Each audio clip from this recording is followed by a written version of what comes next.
Et après, t'as des gens qui te disent que la reproduction sociale n'existe pas. Je n'ai plus revu Douka depuis ce jour. Elle a quitté les quartiers nord. Le plus jeune de ses fils, TK, lui, a pris la relève. Il est devenu charbonneur dans le réseau où son frère avait débuté.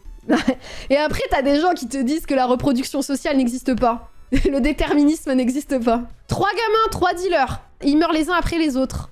Mais ça doit être qu'une question de volonté de pas tomber là-dedans. Hein.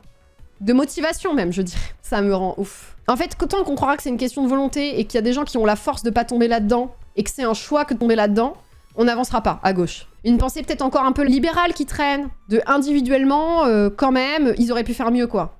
Je pense que les gens font de leur mieux avec ce qu'ils ont. Honnêtement, j'en suis persuadée. Ces gamins se tuent au travail.